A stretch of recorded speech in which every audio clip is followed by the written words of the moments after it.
नमस्कार, आप देख रहे हैं कैटी न्यूज और मैं हूं आपके साथ अनुपमा खोबरे। और रुक करते हैं खास खबरों की ओर। कांग्रेस नेता इंद्र प्रताप सिंह छोटे राजा की गोली मारकर हत्या का मामला सामने आया है, जिसे लेकर आक्रोशित लोगों ने छतरपुर जिला हॉस्पिटल में तोड़फोड़ की, जहां पुलिस से झड़प हुई। आपको बता दें, बड़ा मलहरा के आयुष होटल के पास बाइक सवार 2 अज्ञात हमलावरों ने घटना को अंजाम दिया। मामला करीबन शाम 7:30 बजे का बताया जा रहा है। गुवारा कांग्रेस ब्लॉक अध्यक्ष इंद्र प्रताप सिंह छोटे राजा पटिया थाना भगवा के निवासी थे, जिसके बाद भारी पुलिस मौके पर पहुंची। वहीं सीसीटीवी में हत्या की घटना कैद हुई है। आपको बता दें कि जिला हॉस्पिटल में इलाज के दौरान नेता की मौत हो गई। गोवर्धन पत्रकार संघ के पत्रकारों ने प्रेस क्लब के लिए भूमि आवंटन कराने के लिए डीएम नवनीत चहल को ज्ञापन देकर कार्यवाही की मांग की है। इस पर डीएम ने पत्रकारों को आश्वस्त करते हुए शीघ्र भूमि आवंटन कराने के निर्देश एसडीएम गोवर्धन राहुल यादव को दिए। गोवर्धन में प्रिंट और इलेक्ट्रॉनिक मीडिया से जुड़े पत्रकारों ने प्रेस क्लब के लिए भूमि आवंटन की मांग करते हुए कहा कि गोवर्धन धार्मिक दृष्टि से प्रमुख स्थल है, जहां देश के कोने कोने से न्यायाधीश, राजनीतिक और प्रशासनिक अधिकारी व देश के विभिन्न राज्यों के कार्यकर्ता, पत्रकार साथी गोवर्धन आते हैं। यहाँ उन्हें बैठने के लिए पत्रकारिता स्तर पर कोई सुविधा प्रशासनिक स्तर से नहीं की गई है।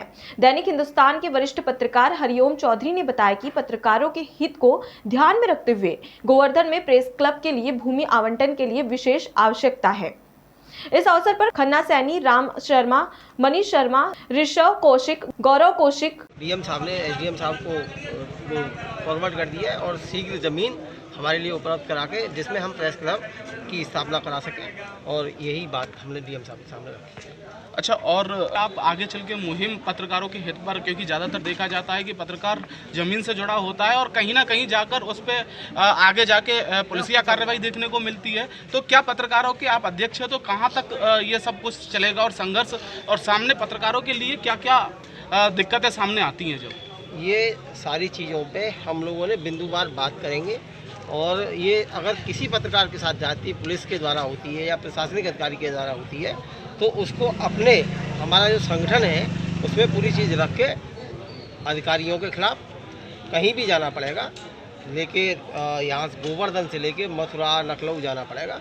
पत्रकारों की आवाज़ बुलंद करने के लिए हर प्रयास के लिए तत्पर रहें।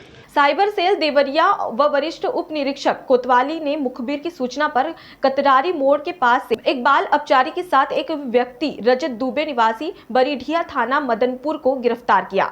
बाल अपचारी के पास से एक अदद कैमरा व एक आधार कार्ड की छाया प्रति व 1500 रुपए और अभियुक्त रजत दुबे उपरोक्त के पास से एक अदद कैमरा, 5 अदद आधार कार्ड व 2500 रुपए बरामद किए गए।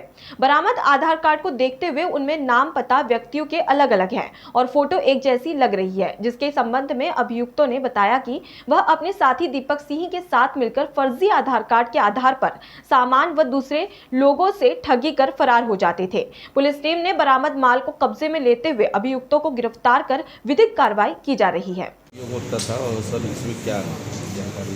जनपद की साइबर सेल ने और कोतवाली पुलिस के संयुक्त प्रयास से एक फर्जी करने वाले गैंग का खुलासा हुआ है, जो फर्जी आधार कार्ड बना करके जो सामान आधार कार्ड के आईडी के आधार पर लोगों से ले करके फ्रॉड किया करते थे। मूलतः इसमें एक लड़का जो मदनपुर का है, जो प्रिंटर वगैरह रखे हैं, और वो फर्जी आधार कार्ड बनाता है, जिसमें फ़ोटो जिस व्यक्ति का आधार कार्ड होता है उसकी होती है और पता उसका कुछ और लिखा होता है। और इस प्रकार इन लोगों ने यहाँ अभी लेटेस्ट 2 घटनाएं की। 2 हाई रेजोल्यूशन के कैमरे किराए पे लिए उसी आधार कार्ड के आधार पे, और जब वो नहीं लौटे तब उस दुकानदार ने इसकी कंप्लेंट की। हमारे साइबर सेल ने ये पूरा टेक्नोलॉजी से इसकी खोज की और 3 अभियुक्त इसमें गिरफ्तार हुए हैं। एक बाल अपचारी है तथा 2 अभियुक्त इसमें थाना मदनपुर क्षेत्र के रहने वाले हैं। इनसे 25 आधार कार्ड, 1 मोबाइल, इसके अलावा 2 हाई रेजोल्यूशन के कैमरे बरामद हुए हैं। साथ ही printing material, printing machine, laptop और उससे संबंधित और एलाइड सामान, उत्तर प्रदेश सरकार के होलोग्राम्स, तमाम रबर मुहरें आदि बरामद हुई हैं, जिससे प्रथम दृष्टया ये लग रहा है कि ये चरित्र प्रमाण पत्र या और भी इस तरह की चीज़ें करते रहे।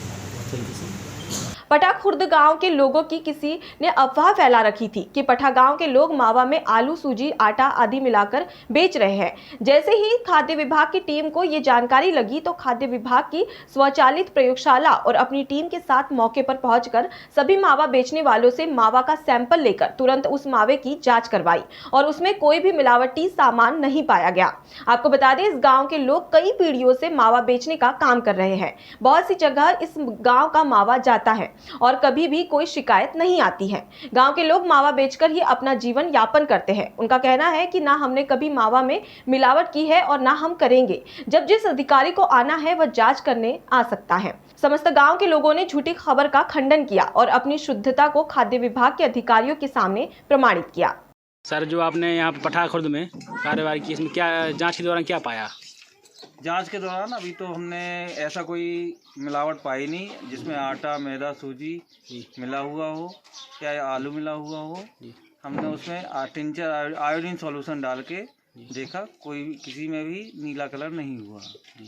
इसी प्रकार हमने जांच उसकी भी की है, आपके डिटर्जेंट की भी जांच की है और अन्य जो पैरामीटर्स है जो हमारी लैब चलित प्रयोगशाला जो यहाँ पे हम लाए हुए हैं, मैजिक बॉक्स में जो सामग्री मिली हुई है उससे हमने जांच करके देखा। अभी तक ऐसी कोई शिकायत जिस चीज़ की अखबार में निकली हुई थी वैसी शिकायत असत्य पाई है। तो अपने यहाँ झूठी अफवाह फैलाई जा रही थी मावा की सैंपल, मतलब मावा में मिलावट हो रही है, तो आप क्या कहेंगे इसमें? हम खुद एक व्यापारी हैं तो यहाँ ऐसा कुछ होता नहीं है। हमारे दादा, पिताजी सब लोग यही करते आ रहे हैं 55-60 वर्षों से। तो हम लोग सिर्फ इसी बेस पे टिके हैं कि यहाँ ये शुद्ध है, इस वजह से हम लोग टिके हैं। 55-60 साल हो गए हम लोग को ये व्यापार करते हुए, 3 पीढ़ियाँ कर रही हैं, अब 4थी पीढ़ी भी करने लगी है ये व्यापार। तो हम तो ये खंडन करते हैं इसका कि यहाँ ये कुछ मिलता है, इसमें तो प्योर शुद्ध रहता है। ये जो मावा रहता है किसान बनाकर लाते हैं, हम सिर्फ बेचते हैं और कुछ नहीं है। फिलहाल के लिए इतना ही। खबरों का सिलसिला लगातार जारी है। आप बने रहिए KT न्यूज़ के साथ। नमस्कार।